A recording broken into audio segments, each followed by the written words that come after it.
All right, so only last remaining topic for today, well, not today, sorry, for this week is basically chapter 6, frequency response filters. Now, we've talked about filters in the past, well, earlier in this quarter, I mean, where we have electronic signals all around us, whether it's wired or wireless. More often than not, we're talking about wireless signals, but they all operate at a particular frequency, right? Information is being conveyed from the source, from like one point to another point, and it's being transmitted over this particular or a particular frequency. Now, each of these frequencies or a band of frequencies acts like a lane of a highway or a road, right? When you take a road or a highway, it's conveying traffic from like one point, point A to point B. Same thing with wireless signals. So all of these highways, information highways, if you will, have lanes. These frequency bands represent those lanes. So each particular application operates within its own frequency spectrum. So if you have, like, say, AM radio stations, it's operating in kilohertz. If you talk about your cell phone signals, the three major companies, AT&T, Verizon, and T-Mobile. And T-Mobile, of course, purchased Sprint. So Sprint's frequency spectrum is now part of T-Mobile. They all operate at a particular frequency. So when you have all these signals around us, how do our devices still work? Otherwise, they would all crash, right? If you have a highway, there are no lanes, everything's just going all at once, it'd be like driving in India. Anyone ever driven there? India? I mean, we do follow the rules. I mean, I'm from India, so I learned my driving there, but it's all haphazard, right? So if you don't have any lanes, you don't have frequency separation, trying to tune into a radio station, for instance, in real life, if you're exactly in the middle, you'll hear signals coming from two different radio stations at the same time. Crashing, right? Everything crashes.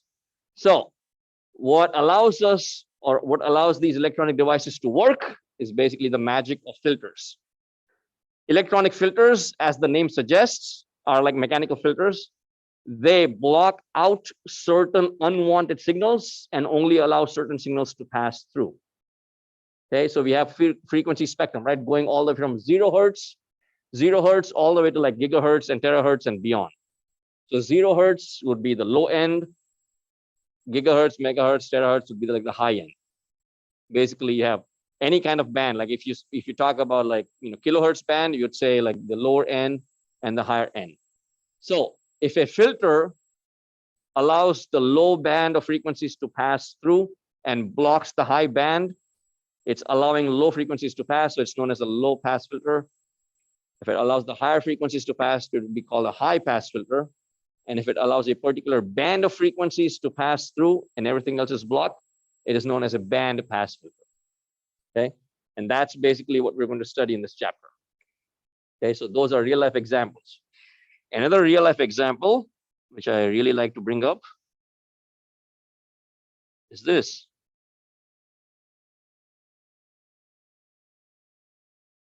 What does this remind you of? Loudspeaker, right? You're a college student. Definitely should be familiar with this. If it's not, you need to like get out a bit more. What are these called? Well,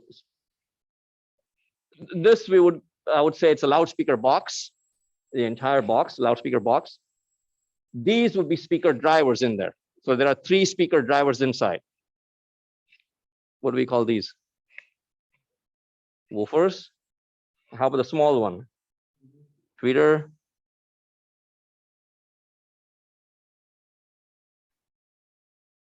And this would be mid-range. Let's call this is a loudspeaker box. So when you have multiple speakers inside a loudspeaker box, these are known as speaker drivers, like like driving. So this is a driver. Now, these, known as woofers, reproduce the low frequency sounds. Low frequency are thumping bass sounds, like really thumping bass, drum beats, stuff like that. Like if you're watching an action movie, the explosion and stuff, like the loud thumping noises, they come from this woofer. And any low frequencies, then like let's say 150 hertz, goes into a subwoofer, just completely separate. separate the component by itself. High frequency reproduction takes place in the tweeter, right? High frequency is very small wavelengths, and so you require a small speaker for that. Mid-range will reproduce the vocals. So normal human hearing range, we typically say it's 20 hertz to 20 kilohertz. Average person like me, my hearing's not that great anymore. Probably like, I don't know, 50 hertz to maybe 10 or 15 kilohertz, I would say. Frequencies lower than 1 kilohertz, or just in the hundreds of hertz, would go to the woofer. Anything higher than, let's say, 2, 3, 5 kilohertz would go to the tweeter. Anything between 1 and 5 kilohertz would go to the mid-range, the vocals. Now, if you look, so this is low frequencies, high frequencies, and mid frequencies or vocals. If you look at the back of the speaker box, you would see a small panel with like 2 connectors, one red, one black. And if you ever made a connection like this, you'd have one speaker cable coming in, right? You have a speaker cable coming in. The speaker cable inside will have 2 wires, one for positive, one for negative. Typically, you have polarity in there, but because it's an AC signal, it usually doesn't matter. It'll work even if you reverse the connection. So if you open up the back panel and doesn't, it's just like 2 screws in there. So if you take out this panel, you can see that the wire actually that goes into a circuit. It goes into a circuit, kind of like a heavy circuit, because it comprises of an inductor, some capacitors, and some resistors. The inductor would be the heaviest part of it. There's no power required to it. And so the same speaker, 2 wires go in there. And what the circuit is going to do is it's going to split that signal into 3 ways.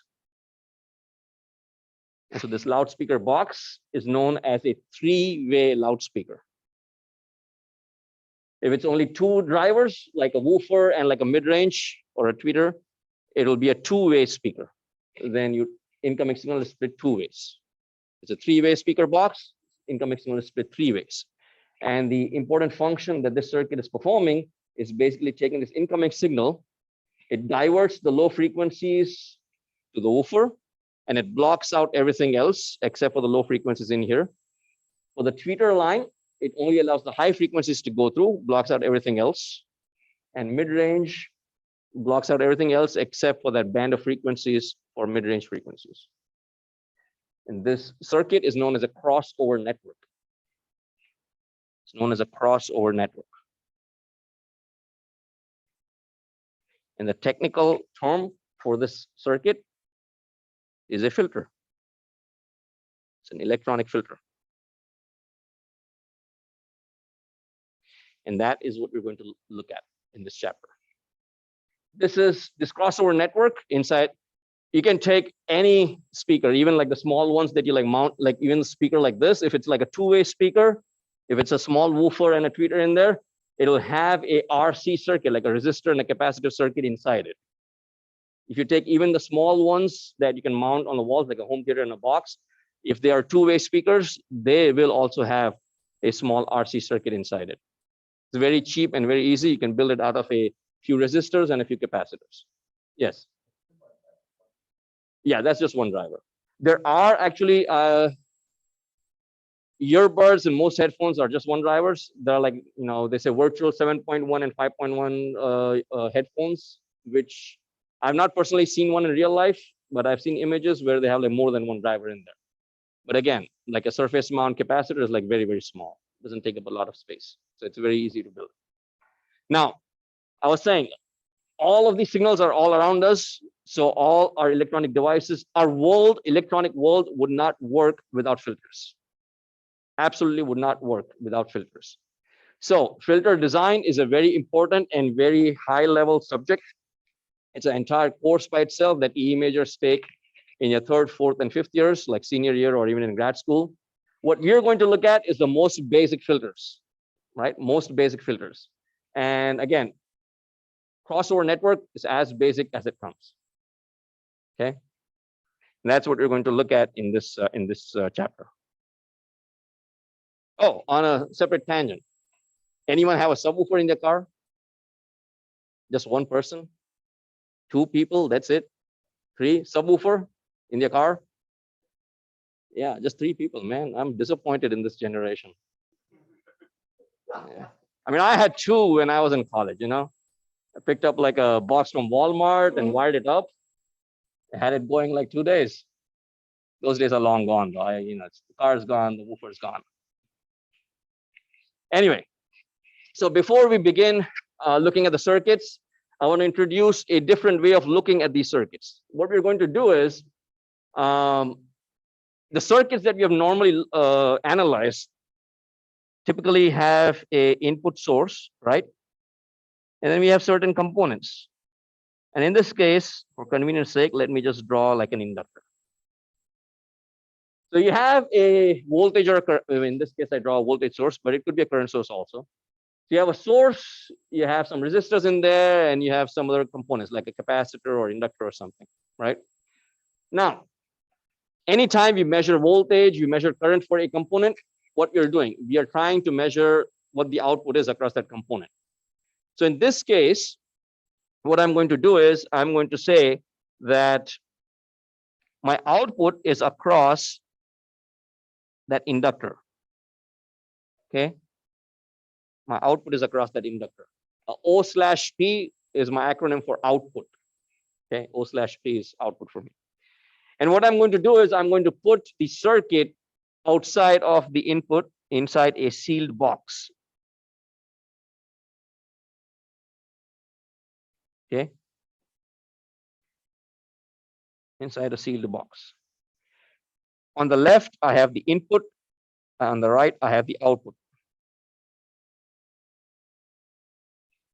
And each input, the input and the output, both of them have two terminals, plus and minus, right? Plus and minus. And so when I combine those terminals together, I call it a port. Yeah, I call it a port. So when you have a sealed box, when you have a circuit inside a sealed box, we don't care what is inside that box. We are only analyzing from the perspective of the terminals. Circuit analysis for E major classes, there's an entire chapter devoted to like two-port networks.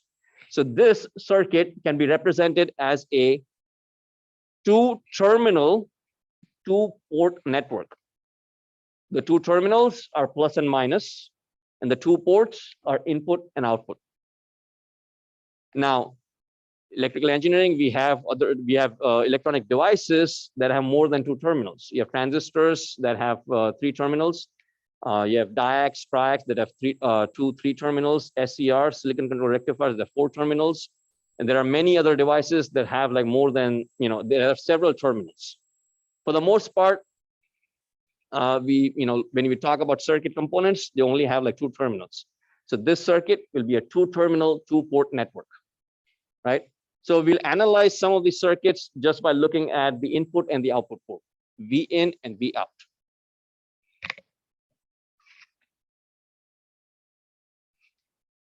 Okay, so electronic filter. How does it work? This is a basic representation or a basic example of a electronic filter. What it's doing is you have an input signal. You have an input signal like this. Now, obviously, input signals, even the sounds that I'm making right now, if you were to capture this and plot it on an oscilloscope, you would see that those components, if a microphone is catching the sound, it'll have like hundreds of frequencies in there, right? It'll be hundreds of frequencies. So depending on, if I'm going to talk very deep, then it's going to be very low frequencies. If I'm going to speak in a very squeaky voice, that's going to be very high frequency. So it just depends on, everybody's different voices. So if I plot this on an oscilloscope or a graph, you have multiple different components. In this example right here, it's only two components. Does that make sense? Does that make sense to everyone? So when you're capturing a signal, whether it's normal audio signal, whether it's like a high frequency signal, it'll have multiple components. So in this example, you only have two components comprised of V in 1, V in 2. You pass it through a filter. Filter is going to take V in one, it's going to amplify it, take a second, take the other component, and it's going to attenuate it or block it or reduce it. Okay, so this input right here is amplified. This one is attenuated. Yes. Let's see. You can zoom in onto the slide. Yeah. So the input signal is separated into components. The amplitude and phase of each are altered. Again, this is not of importance right now, not as much. Right now, we're not focused on those. But the basic principle is basically you have like multiple components in an incoming signal, in an input signal, and then the filter will take each component and basically interact with it a little bit differently. So depending on the function of the filter, V in one in this example is basically enlarged, V in two is compressed or basically attenuated. And depending on the design, this can go all the way to 0, right? And then when we have our output. So if I'm gonna have to zoom back out, this input is transferred to the output and it has changed. So if you look at that input signal, that component is basically filtered out. And depending again on the application, depending on the design of the filter, that component could be eliminated completely. Okay, so that's what electronic filtering does. Again, this is a very basic example, very basic representation, but I feel it's a good analogy. Yes. Yes. Yep. Yep. All right. Any other questions? Yes. Yes. Yeah. So again, when we take any incoming signal, there's hundreds of components in there. And depending on the design of the filter, it could affect some components differently, and some components are allowed to pass through. Yeah. All right. So introduce a new quantity, transfer function. I named it after myself, h of f. Not really. I don't know why they chose h. There are some theories out there, but actually I'm not certain on why on why they chose h. But all it does, it tells us how the input is being transferred to the output. Okay, so transfer function for a circuit, for a filter, is going to tell us, or it describes how the input is being transferred to the output. And it's simply a ratio of V out to V in. It's simply the ratio of V out to V in. H of f, the transfer function, simply describes how the input is being transferred to the output, and it's a ratio of V out to V in. As simple as that. Okay, so again, we don't need to know what is inside the circuit. If we know what H of f is, we can predict what the output is, because V out would be equal to V in times H of f.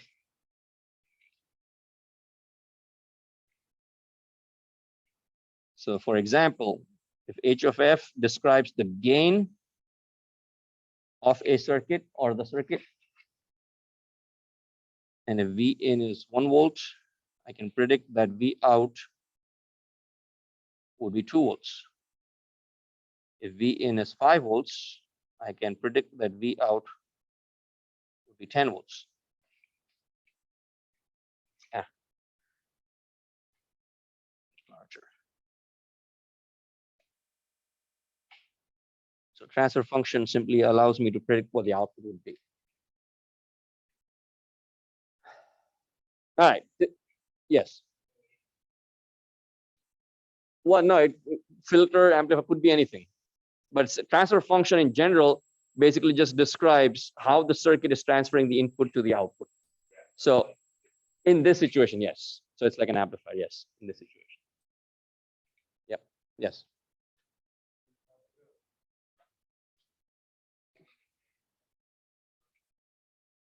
Yes. Yep. Well, it could be voltage, it could be current. It could be both. Yep. What do we notice here?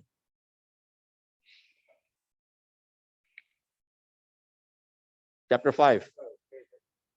It's a phasor, right? V in and V out are phasors. So H of F is also a complex quantity. H of F is also a complex quantity. And it has magnitude and it has phase. It is dimensionless because it's a ratio of voltages. So it doesn't have any units. Doesn't have any units.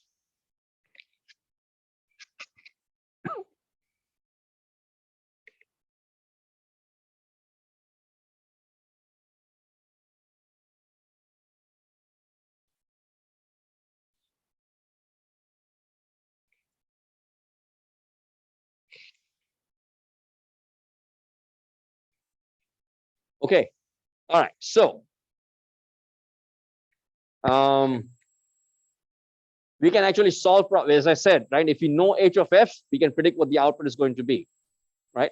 So this problem right here shows a graphical representation for H of F. Left here shows magnitude, right here shows phase. You have an input signal comprised of multiple components. You would take each component, look at what the frequency is, look at this diagram right here at that particular frequency. So for example, if it's 1000 hertz, and 1000 hertz, the function is 3, magnitude of 3 with a phase angle of 30. And then you take V in, multiply it with 3 with phase angle of 30, and you get V out. Make sense? Now, we don't have time. I'm going to skip over this for now.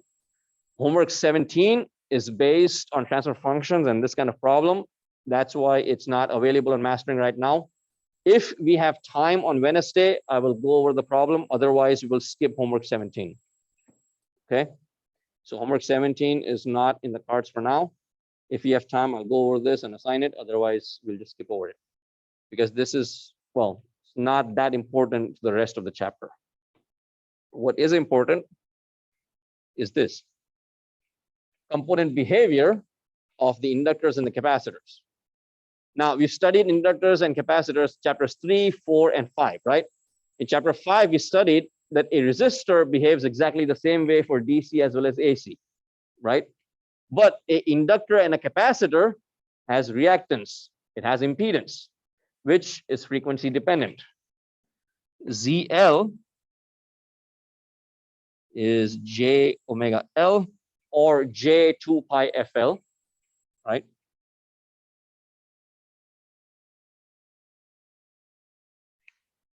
So ZL, impedance of an inductor, is directly proportional to omega or to F. ZC is 1 over J omega C or 1 over J 2 pi FC. And so impedance of a capacitor is inversely proportional. Inversely proportional to omega or frequency F. Right? That's where it comes from. Right? So when we talk about the frequency spectrum, when we say for a circuit, we analyze it as extremely low frequencies and extremely high frequencies. I call this my handy dandy table for quick and easy analysis. Okay? This handy dandy table will allow me to analyze any filter circuit within like a matter of minutes. So let's take a look. Extremely low frequencies, I can represent F or omega as 0. Extremely high frequencies, I can represent the frequency or omega as infinity. What happens with extremely high frequencies? J omega L for ZL, so inductor impedance increases with increasing frequency. At infinity, ZL goes to infinity. So inductor behaves like an open circuit, right? Inductor behaves like an open circuit. At low frequencies, F is equal to 0, ZL is equal to 0. Behaves like a short circuit. Capacitor is exact opposite. Zero frequency or low frequency 0 hertz, open circuit. High frequencies, short circuit. Think back to chapter 3. DC behavior of capacitors and inductors. DC input, capacitor is an open circuit. Once it reaches full charge, no more current flows through, electrons stop flowing, behaves like an open circuit. Inductor behaves like a short circuit. As long as the current is flowing through, it doesn't try to change. Inductor behaves like a short circuit, right? F is equal to 0. All ties back to the same thing. Does this make sense? Right. So all we are going to do is when we analyze circuits for F is equal to 0 and F is equal to infinity, and then we replace the capacitor and inductor with either an open or a short. And then we see what happens to the output.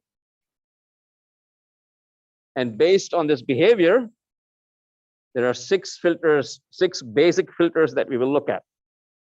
If you have a capacitor in the circuit, you have a RC filter. If you have an inductor in the circuit, you have a RL filter.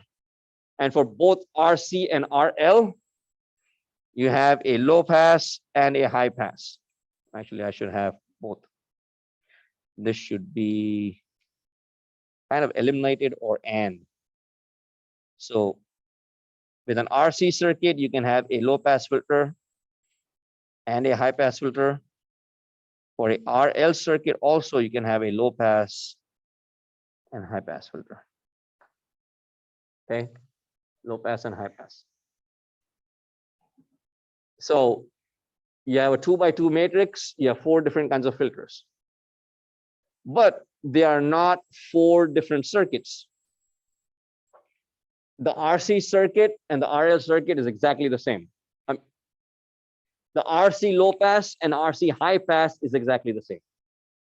And the RL low pass and RL high pass is exactly the same. There's no difference whatsoever.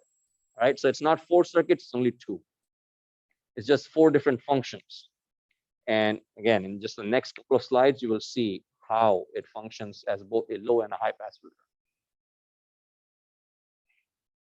All right, so that's RC and RL. If you have a RLC circuit, you can have a band pass. Well, a band pass can be made with RC also. Does not necessarily have to have an inductor in there. Okay, but what we're going to look at is going to be an RLC circuit. Okay, RLC. It can be band pass filter, and you can also create a band reject filter. Okay, so we looked at the applications of low pass and high pass. I said crossover network, right? Band pass is pretty much every filter in every electronic device. It allows a certain band of frequencies to pass through. Everything else is blocked. Okay, so band pass filter is pretty much every filter in every electronic device. And then, of course, we have a band stop filter. A band stop will block a certain frequencies and everything else is allowed to pass through.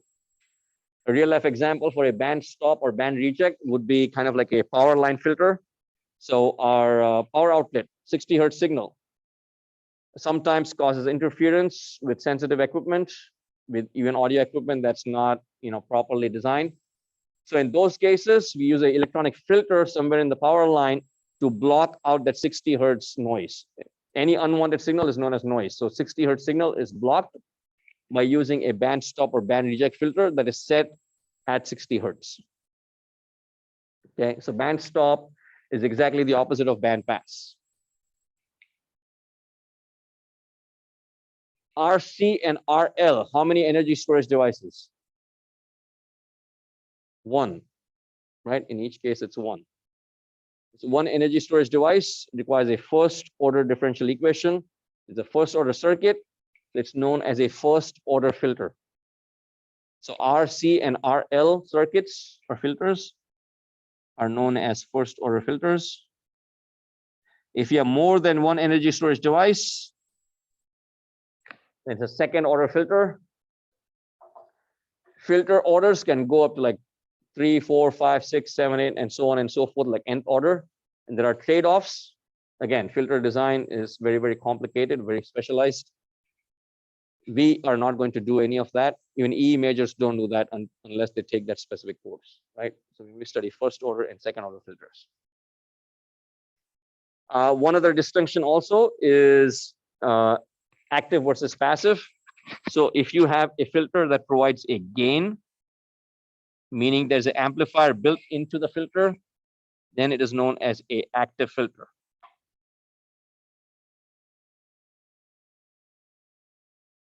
If there is no gain, meaning it's only resistors and components, then it's a passive filter.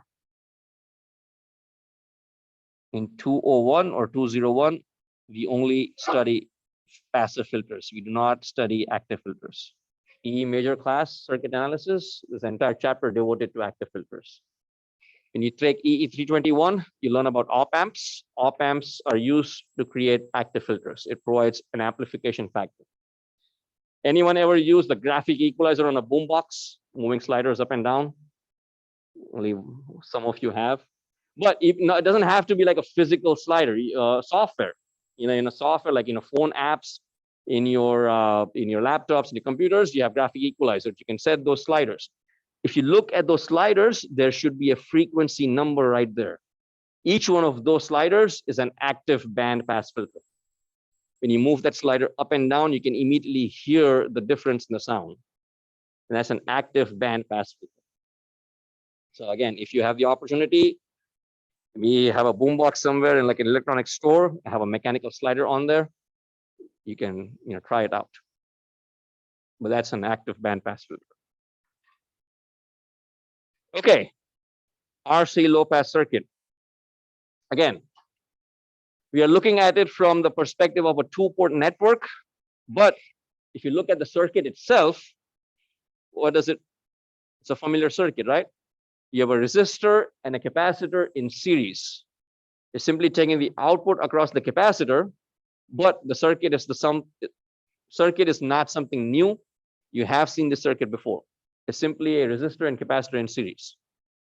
So if you were to analyze this circuit using our techniques learned in chapter 5, I can figure out what my V out is. There's a derivation in the book. I'm not going to go over the derivation. It's not important, but I will show you the steps. Okay, I'll show you the steps.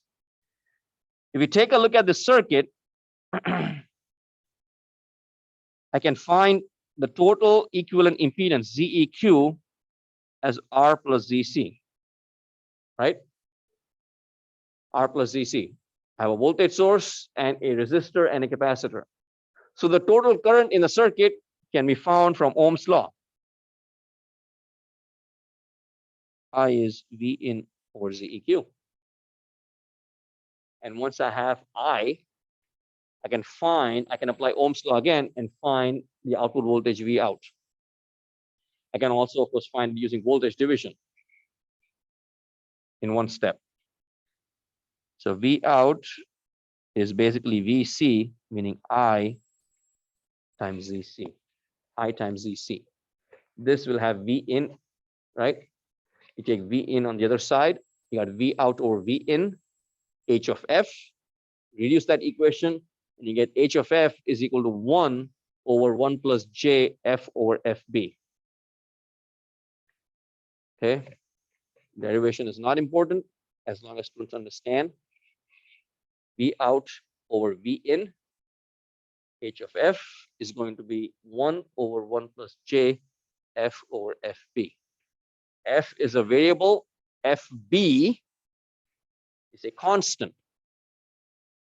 And that's where the design factor comes in.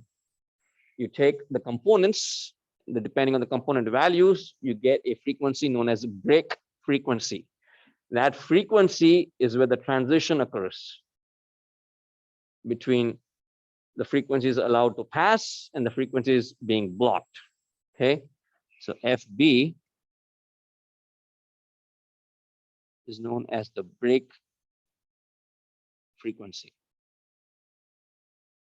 In other books, it is also known as FC, the subscript of C, which refers to cut-off frequency. Okay, our book uses FB, so I'm going to use break frequency. If you see C, then it's cutoff frequency. Yes. Yes. Yep. 2. Absolutely. 2 break frequency. Band reject, the same thing. Band stop and band pass will have 2 break frequencies. So the break frequency or the cutoff frequency is basically showing you the break point or the cutoff point where the transition occurs. If it's a low pass filter, all frequencies lower than the break frequency, lower than FB, are allowed to pass through. And anything higher than FB is blocked. If it's a high pass filter, then high frequencies are allowed to pass through, low frequencies are blocked. And so the graph would actually look something like this. Right? Low frequency allowed to pass through. I'll talk about the graph a little bit later, not right now. So again, FB is a constant. This F is a variable that basically is telling you what the input frequency is. Right? So H of F is a transfer function, which is basically going to tell you how the circuit is going to behave at any given frequency. If you want to find the transfer function at any given frequency, you simply plug in the value of that frequency here, in here, and you would obtain the value of the transfer function. So it'll allow you to predict the output at any given frequency. Okay, any given frequency. Now, let's analyze the circuit using our handy dandy table. When F is equal to 0, what happens to the capacitor? Open, right? So what happens to my output? V out is equal to V in. So if my capacitor goes open, output is given, resistor is open, whatever I give at the input is going to appear at the output. So V out is equal to E in. Meaning at low frequencies, the input is allowed to go to the output. Input is passed to the output, so low pass filter. Let's look at how it behaves at high frequency. When F is equal to infinity, what happens? Capacitor is a short circuit.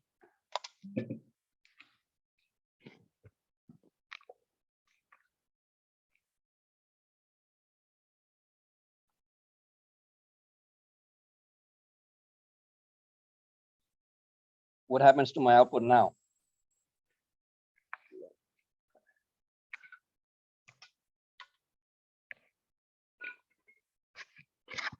And my capacitor is a short circuit and it tried to take the output voltage across a short, potential difference between the 2 points is 0. So V out is 0. So high frequencies, output goes to 0, meaning high frequencies are blocked. Low frequencies allowed to pass. Functions as a low pass filter. Take 10 seconds. Let me know if you have any questions.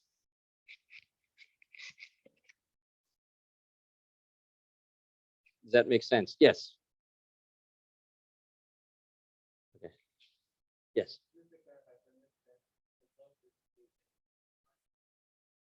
Well, in this case, well, yes, yeah. Low frequency is anything less than FB. Yes, in general, yeah. We could have a low pass filter at like 10 hertz, but be very, very like, very difficult to kind of design in that sense. All right, any other questions? So here I'm taking the output across the capacitor and I get a low pass filter. What if I take the output across the resistor? What do I get? There's only one other option, right? If I take the output across the capacitor, I get a low pass filter. If I take the output across the resistor, what kind of filter? High pass. Let's analyze. At low frequencies, capacitor is open. If my output is across the resistor, circuit is broken. So output across the resistor is equal to 0. Make sense? In the same case, V out across the capacitor is going to be V in, meaning everything is going here. So across the resistor, there's nothing. So it's 0. When F goes to infinity, this is a short. Circuit is complete right here. output across the resistor would be equal to V in. Here output is 0. Here output is equal to V in. High frequencies are allowed to pass through. Low frequencies are blocked. When it's a resistor, it works as a high pass filter. The exact same circuit, no difference, except the location of the output. You can see that the positions are switched, but it's still a capacitor and resistor in series. Schematically, drawing it differently doesn't mean that the circuit is different. Okay, schematically, we're just drawing it differently. Capacitor is up here, resistor is down here, but it's the exact same circuit. You still have a resistor and a capacitor in series, and it's the exact same circuit. Yes. Uh-huh. Yep. Exactly. Yep. And that's why I was saying, right? Remember this kind of speaker, or even a very small speaker, if it's like a two-way speaker, it's very easy to build because all you need is like, resistor and a capacitor. That's all you need. If you want to split it in two ways, that's all you need. Now, again, there are lots of compromises. If it's just RC, there might be like frequency interference. It might not be able to handle, high power. You might need an inductor in there for like, maybe better quality. If you'd have more components in there. If you want a higher order filter, then you have more than one capacitor or more than one inductor. So there are lots of other factors go in there. But again, the question being asked was, can we have just one capacitor, one inductor in a loudspeaker box? The answer is yes. You'd have just one circuit. Across the resistor, high frequencies will pass through. Across the capacitor, low frequencies will be passed through. So it's very easy to design.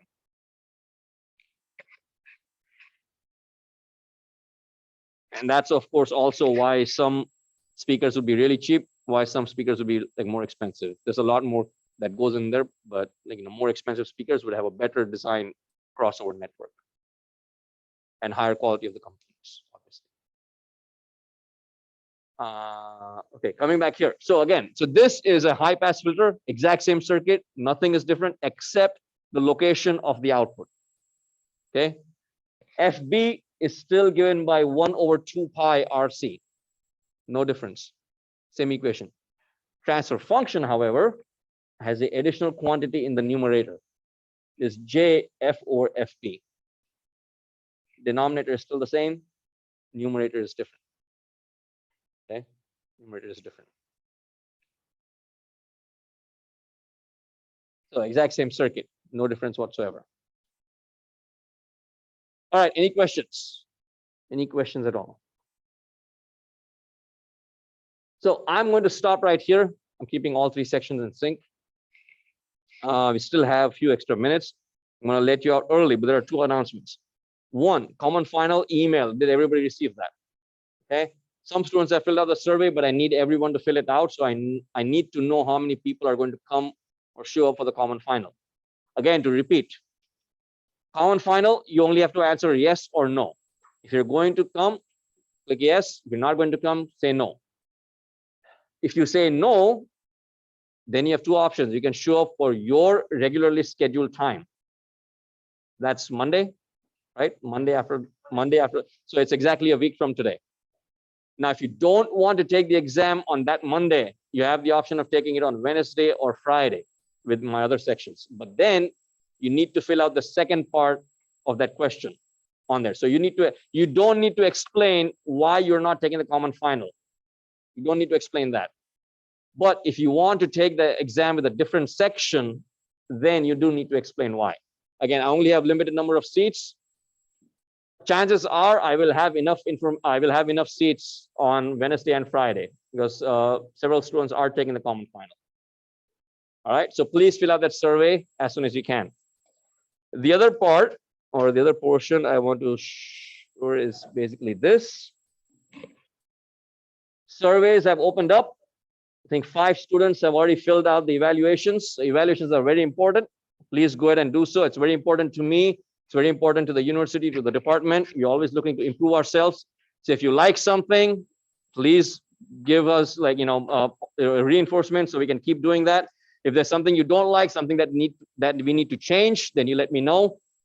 Everything that I do in this quarter is a result of something that some student might have, informed me in the past, like 2 years ago, last quarter. And so we always looking to improve ourselves, especially me, always look to do that all the time. But again, all we see is this. How many students have basically filled out the evaluation? That's it. Evaluations are always anonymous, right?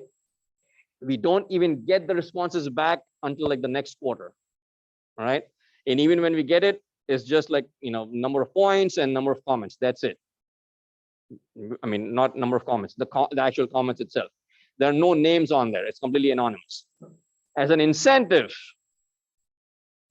5 out of 36, right? Very low ratio.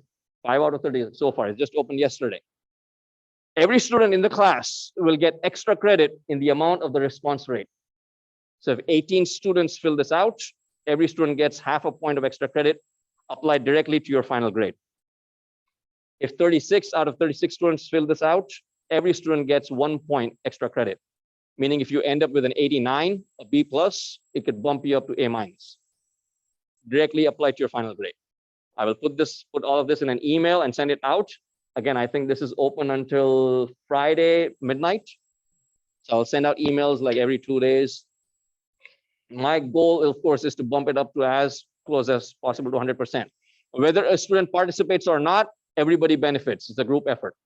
So even if a couple of students, 10 students don't fill it out, everyone still gets the benefit. So again, it's up to you. It's a group effort. Get that number as high as possible. Yeah. This is not, it's not refreshed yet. So let's see. This is not refreshed yet.